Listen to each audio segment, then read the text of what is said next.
A Toca Livros e o Grupo Editorial Leia apresentam Os Reis da Voz, de Ronaldo Conde Aguiar. Narrado por Milton Filippetti. Editora Casa da Palavra.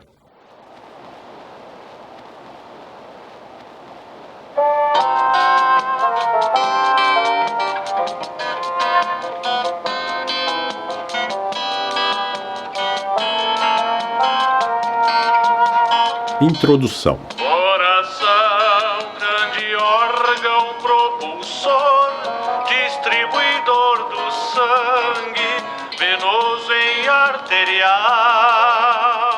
O rádio exerceu sobre a minha geração um fascínio só comparável ao que a televisão, o computador, a internet, o celular, o iPad e as redes sociais exercem sobre os meninos de hoje. O rádio era uma caixa de madeira com inúmeras válvulas de variados tamanhos e cores, que transmitia fantasia, sonho e deslumbramento. O rádio nos obrigava a fazer constantes exercícios de imaginação, o que para nós era não só gostoso, como natural. Ouvíamos a voz de uma radioatriz e, a partir desse estímulo único, mas essencial, nós, os ouvintes de todas as idades e sexos, ficávamos a imaginar como seria a dona daquela voz tão bela. Era como se apenas a voz que brotava do rádio nos bastasse. O resto ficava por conta de nossos sonhos. E que sonhos! Não sei se os meninos de hoje são capazes de compreender o sentido, o alcance e a importância desse exercício de imaginação e sonho. Tão condicionados estão pelos falsos encantos das telas, telinhas e telonas que nos oferecem o prato já feito. A tecnologia nos roubou, pelo menos em parte, a capacidade de imaginar. A verdade é que o mundo de hoje pouco tem a ver com o mundo dos anos 1950. São épocas diferentes, sem dúvida, o que não significa que uma época seja melhor que a outra. Eu, por exemplo, me lembro das primeiras canetas esferográficas apresentadas como um notável avanço técnico. Canetas que iriam finalmente aposentar as Parkers, as Starbrooks, as Schaeffers e outras menos votadas, que custavam caro e exigiam um reabastecimento quase diário de tinta. Mas as primeiras canetas esferográficas se deformavam sob o calor do rio. As tintas vazavam por trás e pelo bico e fediam demais. Nossos pobres cadernos ficavam literalmente insuportáveis, mal cheirosos e borrados, características que se somavam aos nossos garranchos e às besteiras das nossas anotações. Um professor meu, o Morgado, do Colégio Santo Antônio Maria Zacaria, proibiu os alunos de usarem canetas esferográficas em suas aulas e provas escritas. Nós as comprávamos numa papelaria da Rua do Catete, bem em frente ao palácio. Hoje as esferográficas são maravilhosas, tão maravilhosas que o deputado Ulisses Guimarães assinou a Constituição de 1988 com uma delas. Coisa, aliás, que a imprensa registrou e classificou como uma doce irreverência do grande político. Minha geração viu o surgimento das primeiras máquinas de escrever elétricas, que nos anos seguintes sofreram sucessivas e variadas mudanças técnicas e de layouts, que só as aprimoravam. As máquinas de escrever elétricas eram naqueles idos o sinal mais visível do porvir que chegara, cujas delícias íamos desfrutar. Ledo engano. Mais recentemente chegaram os computadores, a internet, o Google, o YouTube, e as mais modernas máquinas de escrever elétricas foram aposentadas quase abruptamente. Tornaram-se velharias, sucatas. Ninguém mais as usa, ninguém mais as vê, a não ser em brechós e em museus. Nos dias atuais, em quase todos os lares brasileiros, há um computador, tal como quase todos os brasileiros têm nas mãos ou nos bolsos um celular, que pode ser conectado à internet e tem 1001 utilidades, cuja principal é a de torrar a nossa paciência. E pensar que eu tinha mais de 50 anos quando comprei meu primeiro celular. A velhice é a pior invenção de Deus, como o celular certamente é a do homem. Bem verdade que nos anos 1950, todos os lares tinham pelo menos um rádio. que era exposto orgulhosamente sobre o móvel mais chique da sala. A rigor, o rádio era a peça mais importante do ambiente, sendo que ao seu lado, à direita e à esquerda, havia sempre bibelôs ou castiçais com velas coloridas reluzentes. Mães e tias, no tempo em que mães e tias eram apenas as rainhas do lar, faziam os serviços caseiros ao som do rádio, 8 entre 10 deles sintonizados na Rádio Nacional do Rio de Janeiro. Músicas, novelas, reclames, noticiários, humor, informações variadas. A magia do rádio tinha o poder de tornar menos cansativa a faina doméstica e a vida. Será que as mães e tias de hoje sentem o mesmo em relação à televisão? Eu duvido. Através das ondas da Rádio Nacional nos chegavam as vozes e emoções das divas e dos reis das canções. Lembro-me com saudade dos almoços domingueiros em minha casa e de Francisco Alves, o rei da voz, em seu programa das 12 horas. Jamais esqueci, por exemplo, o domingo em que Chico cantou Ela, de Erivelto Martins e Príncipe Pretinho, e minha mãe, enquanto servia a família reunida em torno da mesa, cantou com sua bela voz de contralto em duo com o cantor. Ela, na minha vida sempre ela. Eu não sigo o meu caminho, eu sigo o caminho dela. A morte de Francisco Alves enlutou minha família. Na verdade, todas as famílias brasileiras. E me fez descobrir aterrorizado que as pessoas não apenas morrem, e que em si é um pesadelo, mas podem morrer de um jeito especialmente mau e feio. Eu tinha, na ocasião, 9 anos, e o que se contava sobre a morte de Chico Alves, vítima de um absurdo acidente automobilístico na Via Dutra, me fez ter pavores noturnos. Meu pai não cantava, pelo menos nunca vi, mas gostava de Vicente Celestino, de seu vozeirão e de suas trágicas canções, como Ébrio e Coração Materno, que no auge da Tropicália, Caetano Veloso cantou suavemente. Meu pai sabia de cor inúmeros poemas do pré-modernista Augusto dos Anjos, aquele de "O beijo, amigo, é a véspera do escarro, a mão que afaga é a mesma que apedreja", que aprendi a gostar por influência primeiro do pai e depois através da leitura dos ensaios de Otto Maria Carpo. Não era estranho, portanto, que o pai gostasse tanto das dramáticas letras de Vicente Celestino, a voz orgulho do Brasil.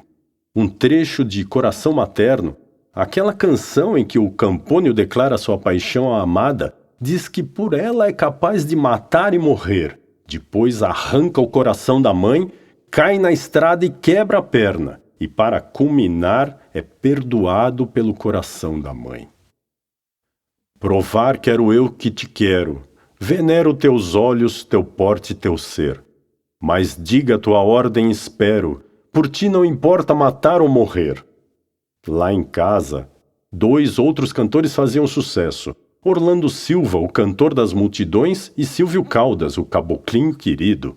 Se a memória não me falha, lá em casa a coisa era mais ou menos dividida, com certa tendência a favor do segundo. O pai admirava Orlando Silva e a mãe adorava Silvio Caldas, com o meu apoio. De Orlando Silva, todos gostavam especialmente de Rosa, a belíssima seresta de Pixinguinha, e de Lábios que eu beijei, de Álvaro Nunes e Leonel Azevedo, músicas que também faziam parte do repertório da minha mãe. Lá pelos anos 1950, assisti a uma apresentação de Orlando Silva no Teatro 7 de Setembro, de Penedo, Alagoas, onde nasci e aonde ia quase todos os anos nas minhas férias escolares. Fiquei impressionado com o carisma do cantor.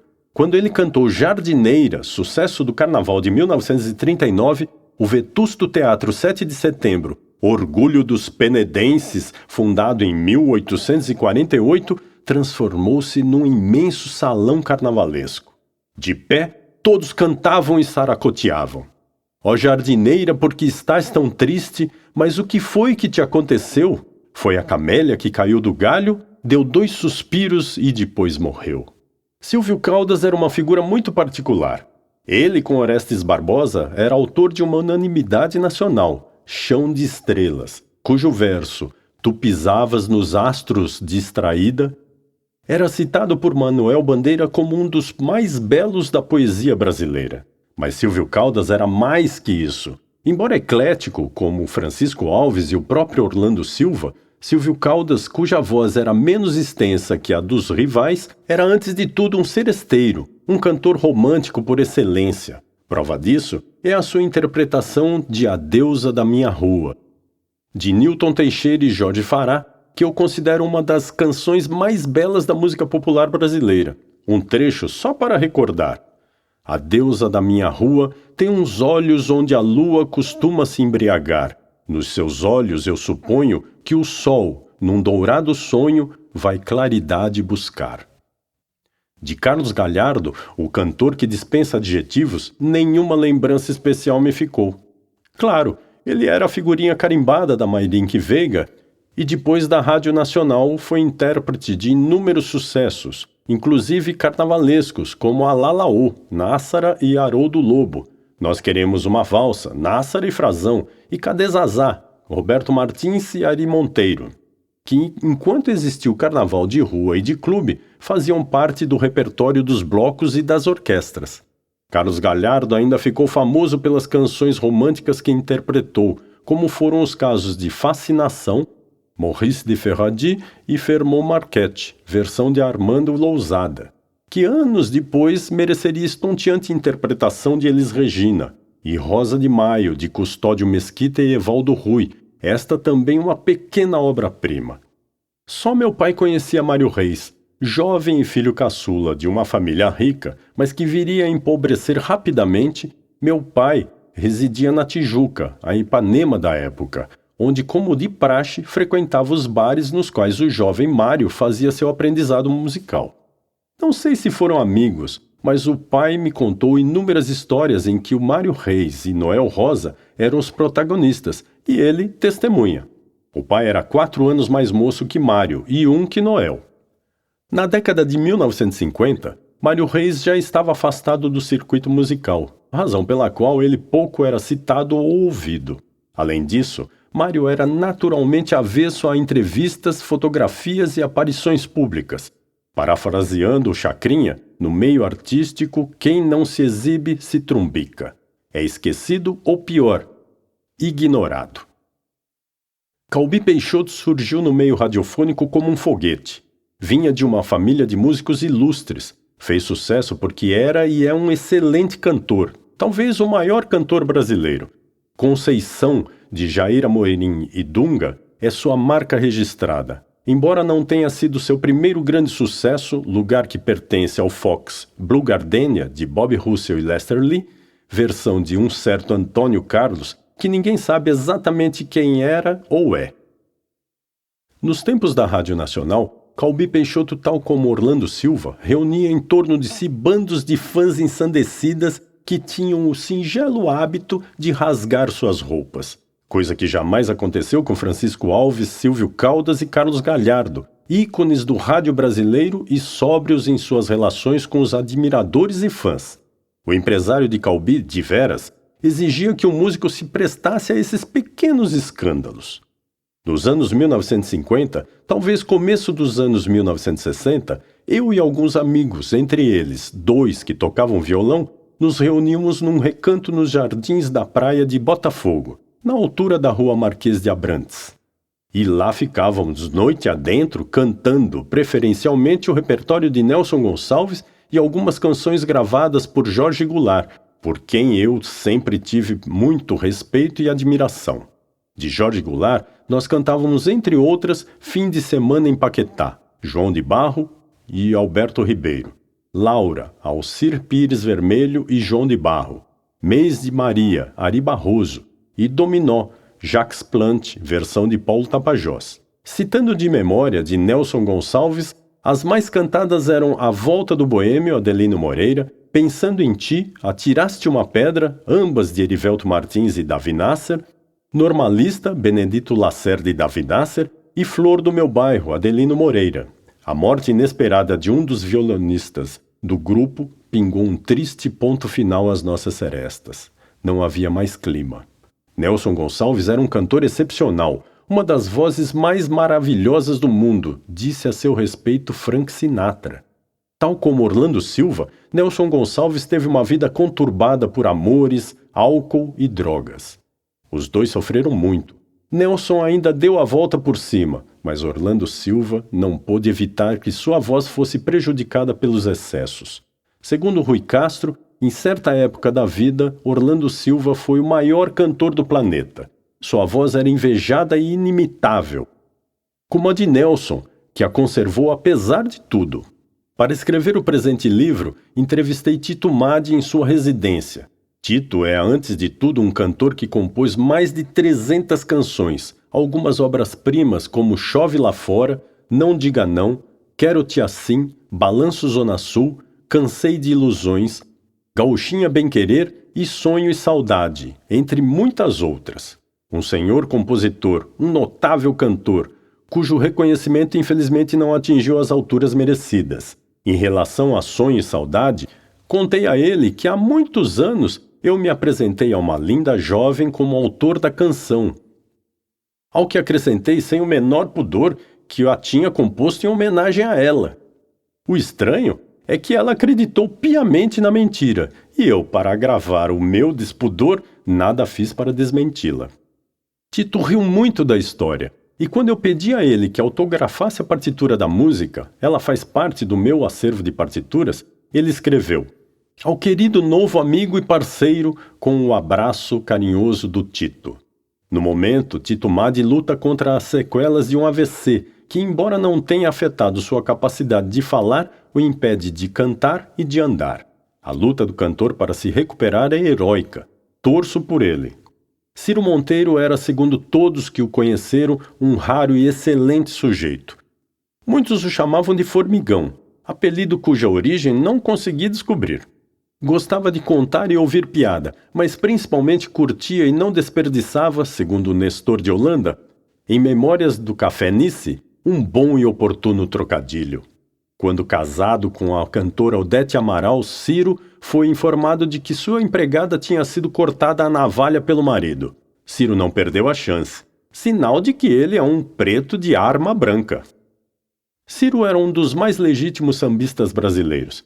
Vinícius de Moraes, que o tinha em alta conta, disse certa vez que a simplicidade de Ciro Monteiro, como a de João Gilberto, não tinha nada de simples. Ambos souberam atingir aquele ponto mais próximo da perfeição, que é justamente o ponto onde mora a simplicidade, ou seja, o domínio da impostação, dos tiques, dos malabarismos vocais. Ciro Monteiro foi, a meu ver, uma espécie de Mário Reis do tamborim e da cuíca. Germano Matias e Moreira da Silva são dois sambistas da pesada. O primeiro é o principal representante do samba de break paulistano, intérprete de inúmeros sucessos, mas vive hoje esquecido pela mídia. O segundo faleceu em 2000, alguns meses após comemorar gloriosos 98 anos. Germano é o último grande representante do break, um estilo de cantar caracterizado pela interrupção da linha melódica e o encaixe de uma ou mais frases faladas, como no clássico samba Minha Palhoça, de J. Cascata, no qual o autor incorporou o break à própria estrutura da música, intercalando a cada 2 versos um pequeno comentário ou citação. Se você quiser morar na minha palhoça, breque. Lá tem bossa, se faz troça. Fica lá na roça, na beira de um riachão, breque. E à noite tem um violão. Da mesma forma que a marcha rancho, a marchinha carnavalesca, o samba-canção e o samba-enredo, o samba de break sucumbiu ao avanço da comercialidade que domina hoje a música brasileira. Uma pena, sem dúvida, mas antes de tudo, uma perda cultural imensa. Jackson do Pandeiro e Luiz Gonzaga foram os grandes mestres da música nordestina. Gilberto Gil comparou Jackson do Pandeiro a Moreira da Silva. Ele é o grande malandro do Nordeste da música popular. O pai considerava Jackson do Pandeiro o máximo e se divertia com Almira Castilho, mulher do cantor, que dançava de modo engraçado e acompanhava o marido. Jackson e Almira formavam um par engraçadíssimo. Ela era alta, tinha mais de 1,75 m, bonitona, culta. Ele era baixo, tinha 1,67 m, mas cantava encurvado, o que acentuava a diferença de altura entre os dois. Era feio e analfabeto. O contraste os unia. A mãe gostava de Luiz Gonzaga e sabia muitas de suas canções. Um dia conversei rapidamente com ele no saguão do único, na época, hotel de Aracaju, que ficava no centro da cidade.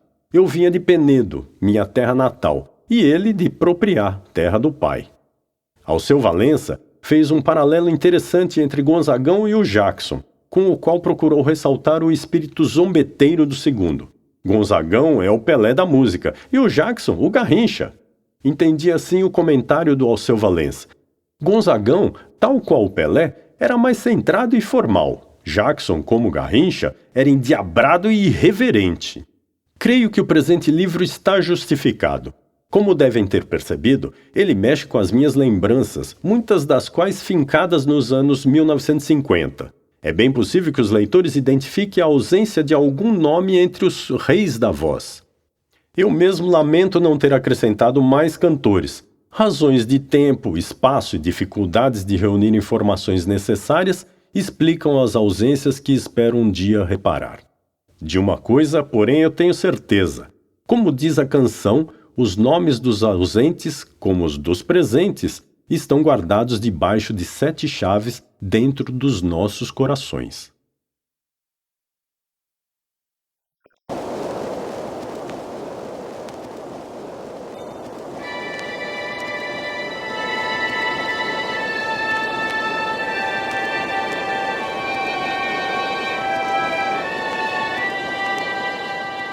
O maior cantor do Brasil? Quando da brisa no açoite a flor da noite se acordou. É uma pergunta que eu não tenho a menor dificuldade de responder.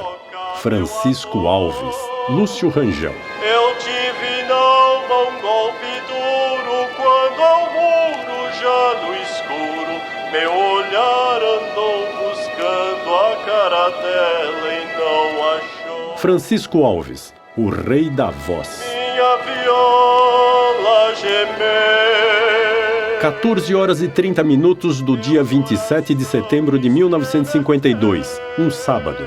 Logo após o almoço, o cantor Francisco Alves, muitos o chamavam de Chico Alves ou Chico Viola, levantou-se e, levado pelo anfitrião Arnaldo Vaz Cerqueira, o Bacalhau, caminhou até a porta de saída.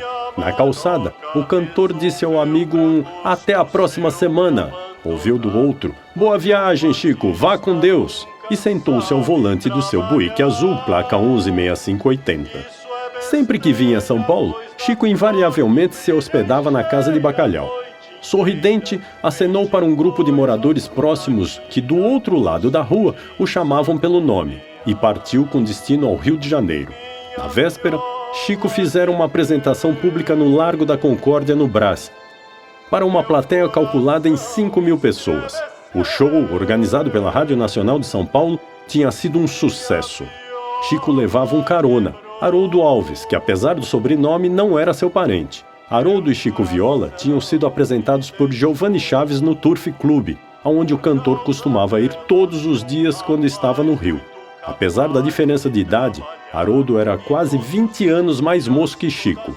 Eles se tornaram grandes amigos. Sempre que podiam, Haroldo e Giovanni acompanhavam o cantor em suas viagens semanais a São Paulo. Naquela semana, por razões familiares, Giovanni não pôde sair do Rio. Haroldo viajou sozinho com Chico. No domingo, Chico Alves tinha 2 compromissos imperdíveis no Rio de Janeiro.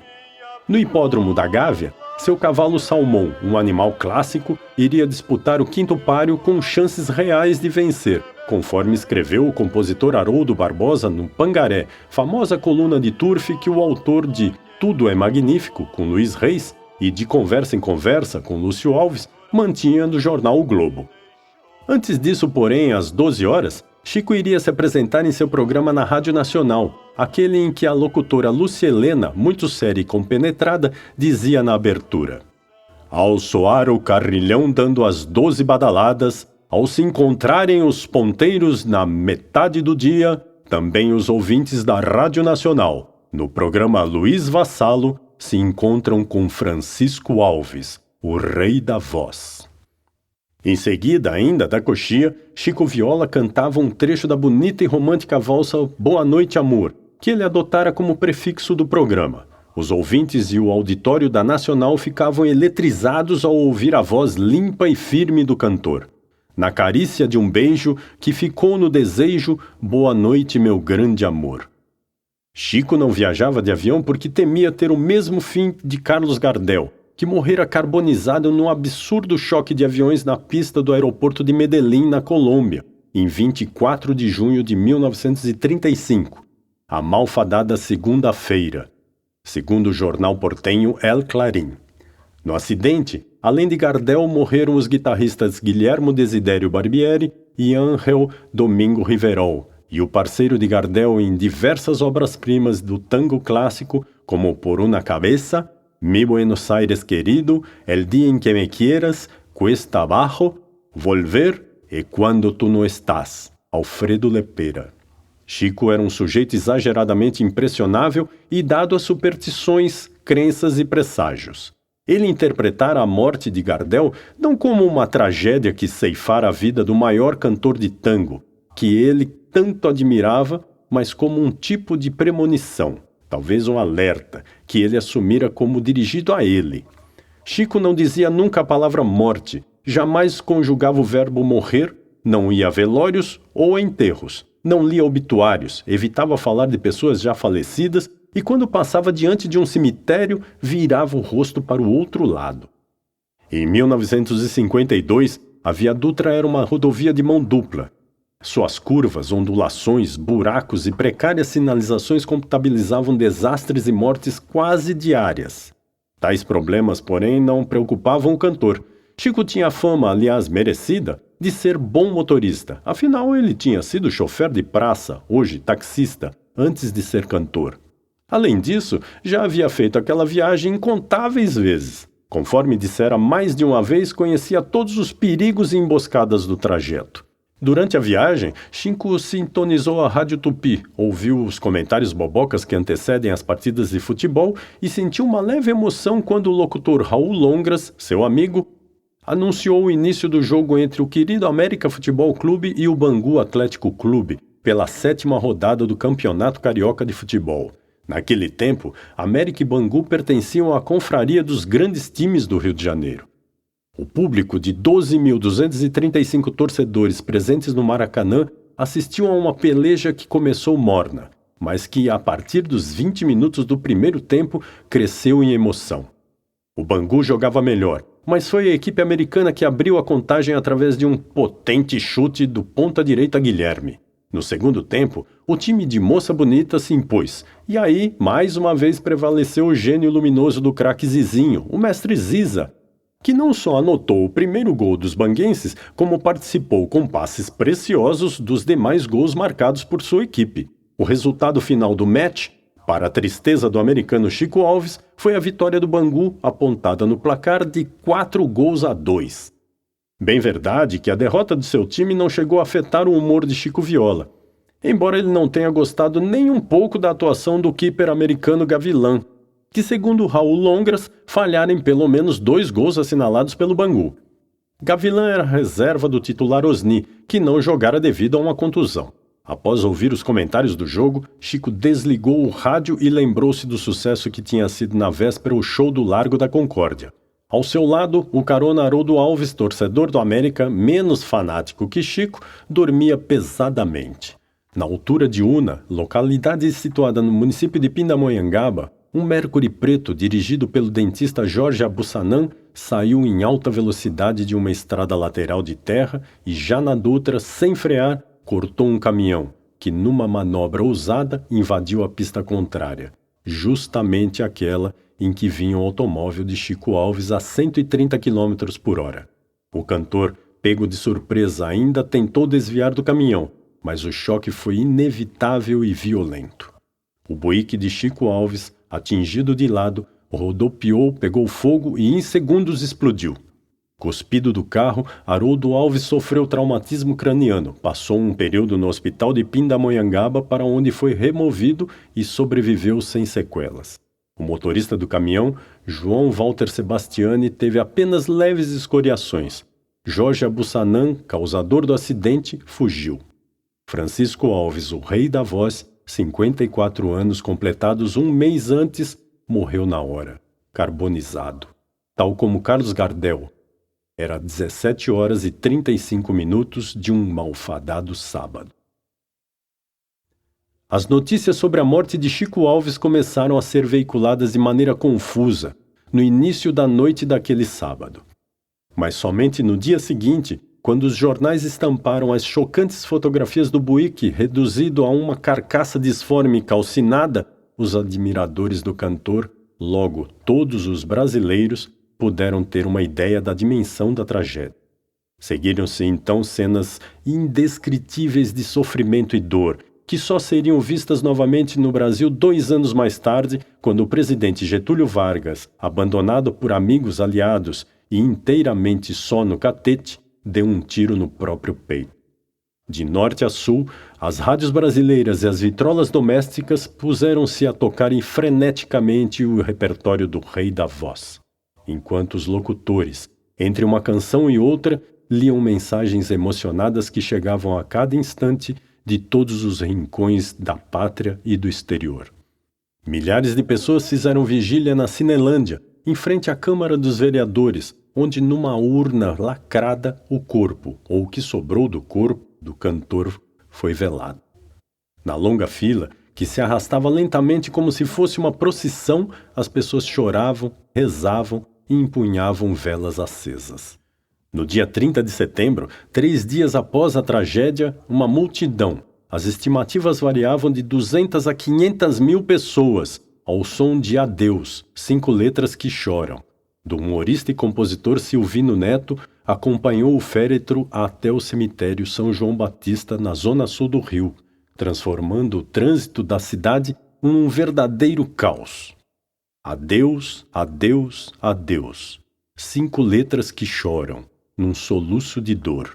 Adeus, adeus, adeus, é como o fim de uma estrada cortando a encruzilhada, ponto final de um romance de amor.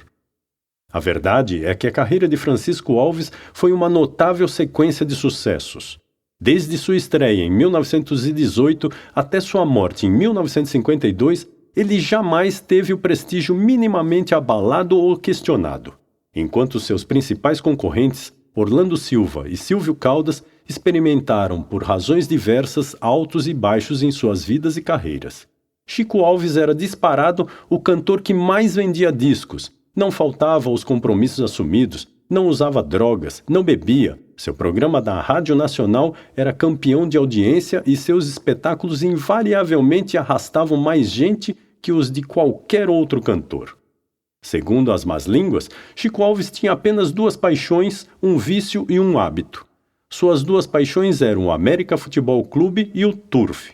Chico tornou-se inclusive proprietário de diversos cavalos de corrida. Seu vício era o de fumar, que na época não sofria as duras restrições de hoje.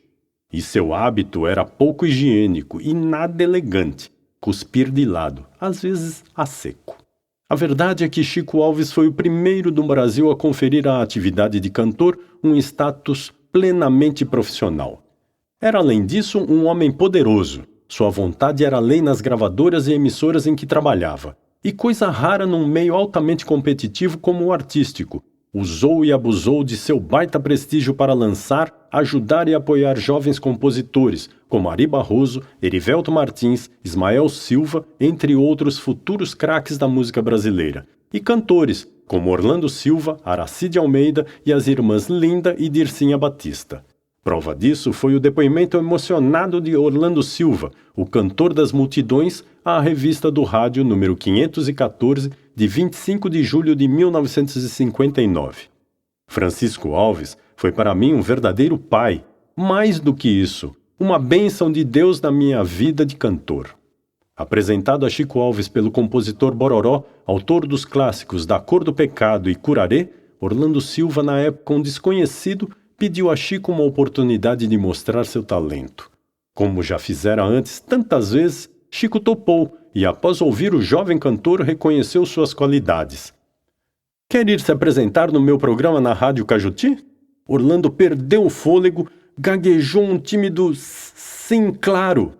E assim se conta o marco zero da carreira de um dos maiores cantores brasileiros. Há quem diga que Francisco Alves teria auxiliado Orlando Silva no início da sua carreira para prejudicar Silvio Caldas, então concorrente direto do Rei da Voz. Verdade ou mentira, esta não foi a primeira nem a última vez que Chico deu apoio inestimável a Orlando Silva. Quando este submergiu na droga, Chico Alves fez tudo o que pôde para ajudar, inclusive financeiramente, o amigo. Chico Alves era reconhecidamente generoso com os colegas, inclusive porque não temia ser desbancado ou superado por ninguém. Ele sabia que era o rei da voz. Francisco de Moraes Alves nasceu no dia 19 de agosto de 1898, no Rio de Janeiro, na Rua da Prainha, atual Rua do Acre, uma região muito pobre e, segundo a crônica policial da época, infestada de gente da pesada. O pai de Chico, um imigrante português dono de um botequim, chamava-se José Alves, e sua mãe, também portuguesa, Isabel Moraes Alves. José era um homem prático e austero. Sonhava para o filho a profissão de guarda-livros. O cantor era o segundo de uma prole de 5 irmãos: Ângela, a mais velha, Chico, José, Lina e Carolina. Lina, com o nome artístico de Nair Alves, iria se tornar atriz do teatro de revista e depois radioatriz. José, assim como o irmão, possuía voz e talento para seguir a carreira de cantor, mas em 1918, com apenas 17 anos, foi uma das vítimas do surto da gripe espanhola, que no Brasil matou até o presidente Rodrigues Alves. Chico cursou apenas a escola primária, embora haja quem diga que nem isso. Diziam os amigos que ele era até razoável com os números, somava e multiplicava com facilidade, daí a maneira eficiente com que administrava o dinheiro que ganhava. Era péssimo, contudo, com as letras, daí as gafes e as atrocidades semânticas que cometia ao escrever um simples bilhete ou uma dedicatória. Em Memórias do Café Nice, Nestor de Holanda lembrou com humor exemplos das imensas dificuldades do cantor no uso das palavras. Na infância, Chico foi engraxate, fazia ponto na esquina da rua Senador Dantas com Evaristo da Veiga, para onde a família se mudara em 1907. Quando o pai descobriu o ofício do filho, ficou furioso. Temendo o pior, Chico fugiu de casa, juntou-se a um grupo de moleques das redondezas e permaneceu um dia e uma noite perambulando pelo centro do Rio. Quando a fome apertou, fez o que sabia. Subiu num caixote e cantou, enquanto os outros moleques recolhiam moedas dos transeuntes. Com o dinheiro apurado, Chico pôde matar a fome sua e da turma de moleques. Mais que um quebra-galho ou uma travessura, aquela apresentação de rua apontou ao menino Chico o rumo do seu futuro. A escalada artística de Francisco Alves teve início em 1917, quando recebeu e aceitou o convite para cantar no pavilhão do Meyer e no Circo Spinelli, atividade que conciliava com a de motorista de praça. Uma noite, durante uma serenata, recebeu do empresário José Segreto o convite para se apresentar no Teatro São José, onde passou a cantar o repertório de Vicente Celestino, grande sucesso na época e por quem Chico tinha enorme admiração. No São José, Chico conheceu Isidoro Nunes, diretor da companhia. Após ouvi-lo cantar, Isidoro apontou alguns problemas de impostação do jovem cantor, mas vaticinou: "O Brasil ouvirá falar de você, menino." Deu-lhe quebra um conselho: procure não imitar o Vicente Celestino. Cante à sua maneira, e será o Francisco Alves, não uma cópia do Celestino. Entendeu? Em 1919, Chico foi procurado por João Batista Gonzaga, filho da compositora Chiquinha Gonzaga, que o convidou para lançar os primeiros discos da gravadora popular, cujo estúdio ficava na rua Barão do Bom Retiro, no Grajaú. Foi acertado então que Chico gravaria 3 músicas de José Barbosa da Silva, o Senhor, Pé de Anjo, Fala Meu Louro e Alivia Esses Olhos. As 2 primeiras músicas fariam grande sucesso no carnaval do ano seguinte.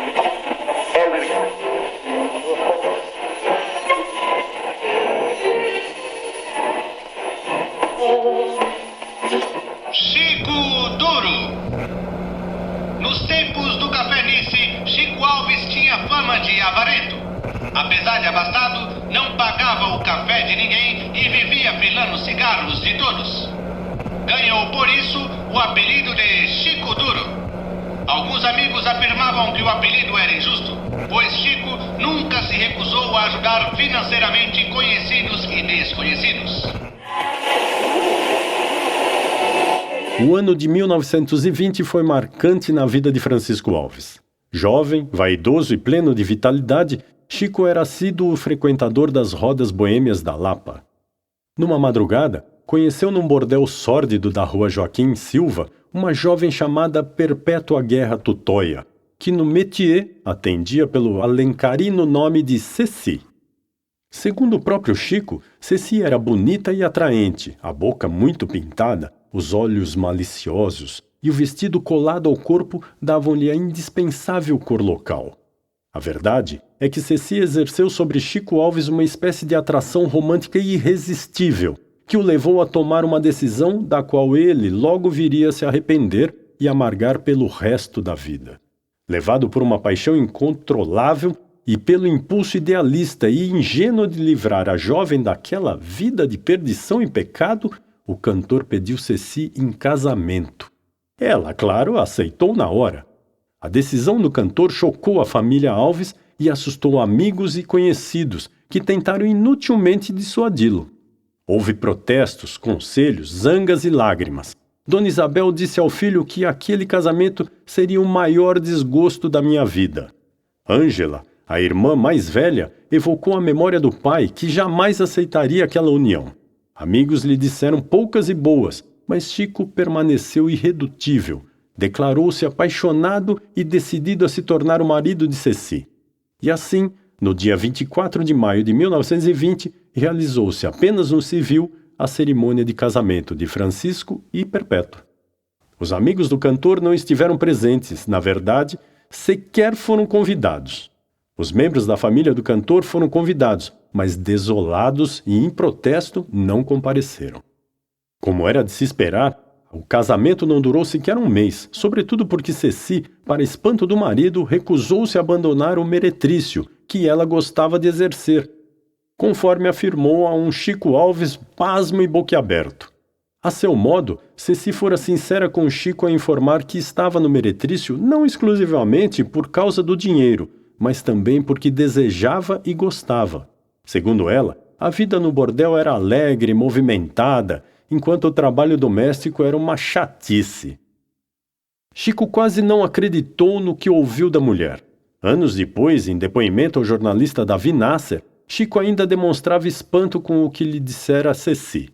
Era a primeira vez que uma das moradoras desses lugares me confessava seu amor àquela vida. A separação não doeu em Chico, aparentemente curado da paixão avassaladora que o levara ao matrimônio com a prostituta. Contudo, 30 anos depois, o cantor viu-se indiciado em processo judicial, na 5ª Vara de Família, movido justamente por Ceci, que apresentou ao mundo 2 adolescentes, Cristiano, 15 anos, e Teresa, 13, como filhos legítimos do cantor. O processo infernizou a vida do cantor, que esteve a pique de abandonar a carreira, conforme revelou a Davi Nasser, incomodou amigos que serviriam de testemunhas, fartou a imprensa e percorreu os inúmeros escaninhos da justiça até repousar na mesa de um juiz que, após examinar as provas e ouvir novamente as testemunhas, expediu sentença favorável a Francisco Alves. Derrotada, Perpétua saiu de cena, mas não abdicou de suas intenções e planos. Logo após a morte de Chico Alves, ela iria reaparecer, mais poderosa do que nunca.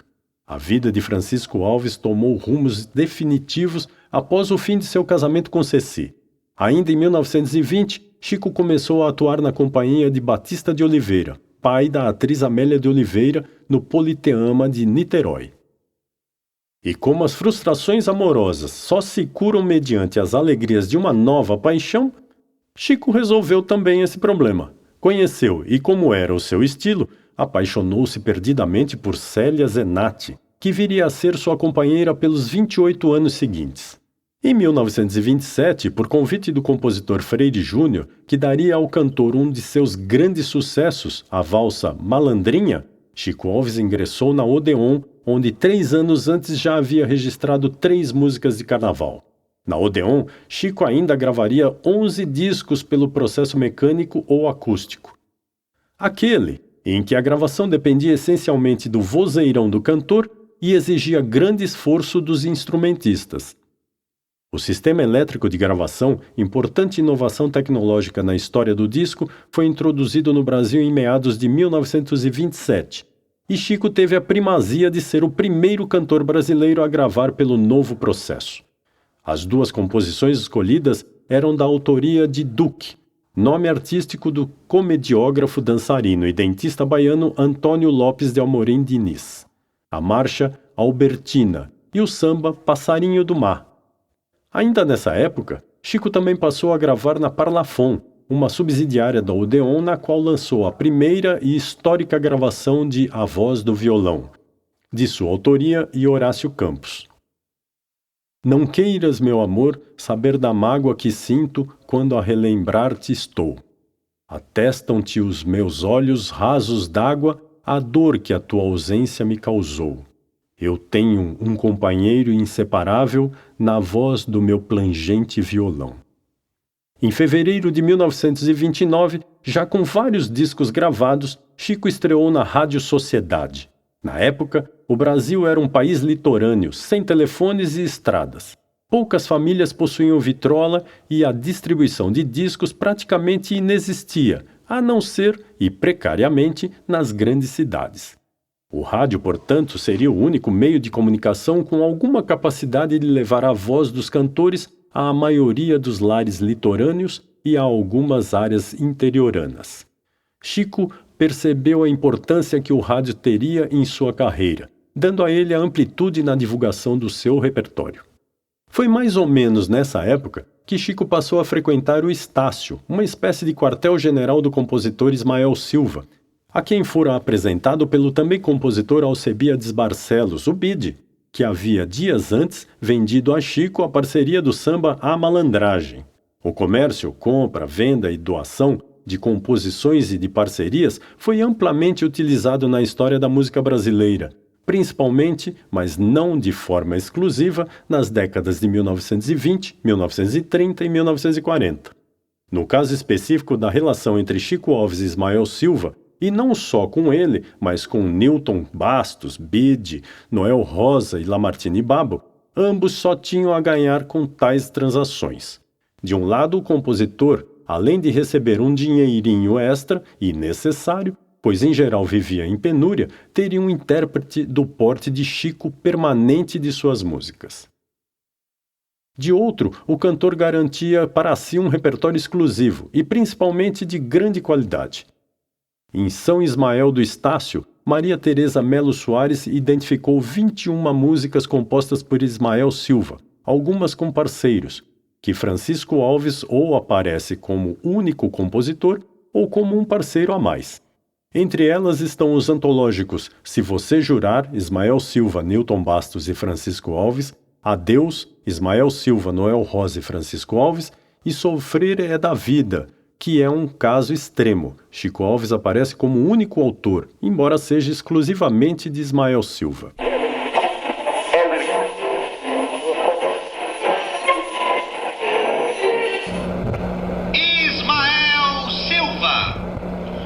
Ismael Silva nasceu em Niterói, praia de Jururuba, em 14 de setembro de 1905. Principal nome do samba surgido no bairro do Estácio. Ismael Silva foi fundador do Deixa Falar, a primeira escola de samba, expressão que ele criou, do Rio de Janeiro. Autor de clássicos da música popular brasileira, como Antonico, Tristezas Não Pagam Dívidas, Adeus, com Francisco Alves, Se Você Jurar e Nem É Bom Falar, ambas com Francisco Alves e Newton Bastos, e Pra Me Livrar do Mal, com Noel Rosa. Vinícius de Moraes disse de Ismael Silva: a maciez de sua linha melódica é perfeita e seu samba adquire por vezes a gravidade e a pungência do canto-chão. Ismael Silva faleceu em 14 de março de 1978, no Rio de Janeiro. Não se conclua daí que Chico Alves era movido apenas por interesses pessoais e mesquinhos. É preciso considerar certas nuances naquele comércio. Com sua poderosa voz e interpretação, Chico Alves, como observou João Máximo, lapidou os sambas de compositores desconhecidos, pedras brutas dos morros cariocas.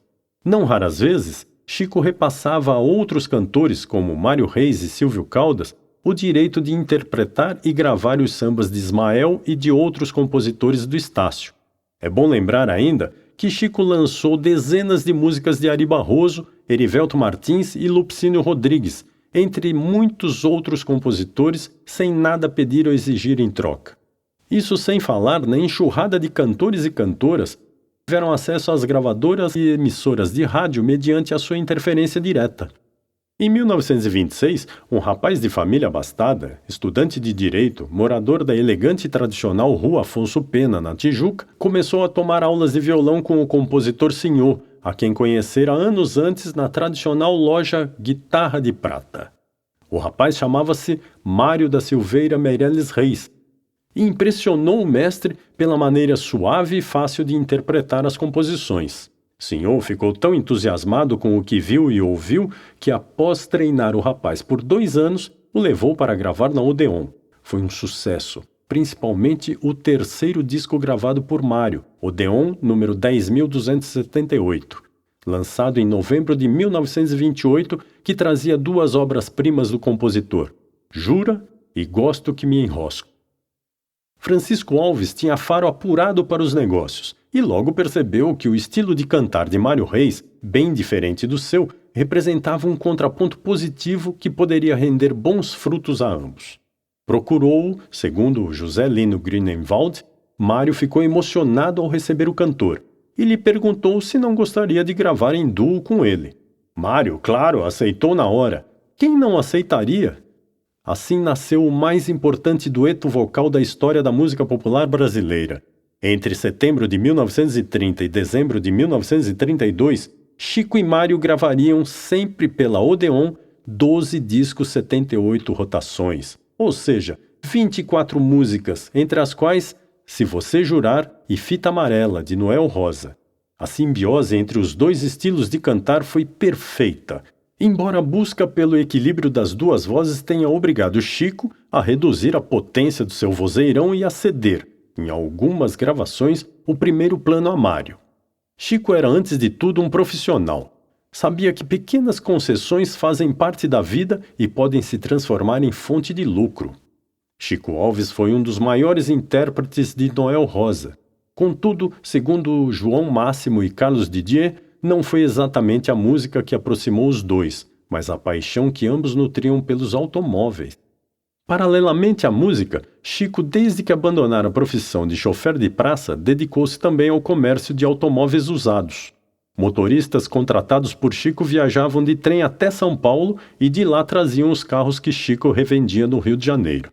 Noel, que sabia do sucesso musical de Chico e informado de que ele também comprava e vendia automóveis, foi ao encontro do cantor. Queria comprar um veículo. Chico, olho experiente, ofereceu o mais barato que dispunha, um Chevrolet cor de azeitona, bastante gasto, mas ainda em condições de rodar. Mas este custava bem mais do que Noel podia desembolsar. Noel ficou desconsolado, mas Chico, que sabia do talento do outro, não fechou a porta da negociação.